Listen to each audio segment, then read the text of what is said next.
What's going on YouTube? I am LuboATM. Welcome into this week's Shrine of Secrets discussion.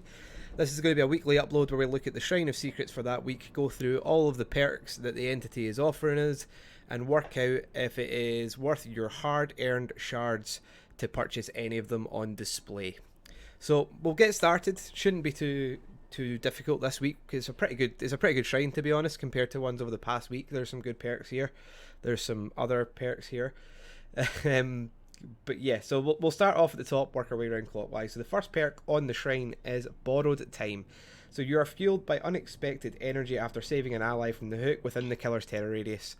After unhooking a survivor within the terror radius, they gain the endurance status effect for 10 seconds. So that means that basically if you unhook someone near the killer and they come back to the hook, then if that person is hit, they gain a deep wound status effect, or they gain the deep wound status effect rather than get put back into the dying state, which will potentially allow them the time to get away from the hook and maybe kind of get away from the killer.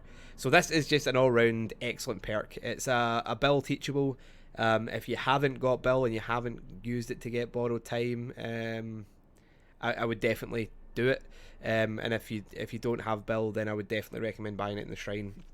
As I said, it's an excellent perk, especially against killers who tend to tunnel or kind of comp play or like specifically sweaty. It's also really good in clutch towards the end game. If you've got Borrowed Time and someone's hooked near an exit door, you can unhook them, and you know that the kind of deep wound effect will be enough to get them to the door and out of the game. It's a really good perk, and what's really good about it as well is that it's a good standalone perk. You don't need to pair it with anything to get synergy. It's just something that's good, whether you're playing with friends or you're solo queuing. So I would definitely recommend getting Borrowed Time if you don't already have it. Next perk on the shrine this week is Hex Retribution, a hex that lashes out upon its destruction. Those who cross you will be punished. Any survivor who cleanses a dull totem will suffer from the Oblivious status effect for 35 seconds. If any hex totem is cleansed, including this one, the auras of all survivors will be revealed for 10 seconds. So this is a weird perk. It's good and it's bad, I would say. It's got good and bad things. I would say the Oblivious status effect from cleansing totems is kind of meh. Like, it's not that great of a buff, and you need a very specific type of survivor who's going to kind of go out of their way to do dull totems when they should be doing generators or unhooking or healing or, you know, doing things that's going to help you win the game. So yeah, I don't really think that that's a good thing. But the next part, that if any hex totem is cleansed, you view all survivors' auras for 10 seconds. That is crazy. It's major. It's such a good buff. But that being said, it running on its own isn't really great. Like, it doesn't, like, so you need someone to cleanse that one totem and you see everyone for 10 seconds, but you're then you're basically playing without a perk before that and without a perk after that to get 10 seconds of visibility. It's something, it needs to be paired with things. And as always with a hex, I feel hexes are always high risk, high reward. And specifically for this hex, I don't think the risk is worth the reward you get. Unless you're building, it's part of a build that has a greater purpose. You know what I mean? Like, if you're building an all hex build, then yes, because all of your virtually all of your totems are going to be hex totems. So therefore, anytime anyone cleanses any totem, you'll get that 10 seconds visibility. So in theory, you're talking about a minute of full visibility of survivors at that point. So that is worth it. But just in general, running that on its own probably isn't. Great perk to pair this with is Haunted Grounds, because obviously when Haunted Grounds is cleansed, everyone on the map becomes exposed for 60 seconds. So if someone cleanses Haunted Grounds and you have Retribution, you can see where anyone is on the map, and you can see who the closest person to you is, and it can maybe get you a little bit extra value on your Haunted Grounds. So yeah, again, if you don't have it and you're wanting it for a specific build, I would say probably go for it. If not, I would prioritize other perks. The next one on the shrine is Tenacity. So there's nothing stopping you. Your ferocious tenacity in a dire situation allows you to crawl for 30% faster and recover at the same time. So again, this is kind of like Retribution. It's good and bad. Tenacity on its own is okay in certain specific situations. But if you can, so you can recover while you're crawling, and you can crawl faster. But if you can't pick yourself up once you've got to fully recovered, or you've not got anything particular to crawl to, it's very sort of, you know what I mean, like if you can't convert the progress you've made of your recovery into something, or you can't be picked up because of it, then you're basically just crawling fast for the sake of crawling fast, you know what I mean?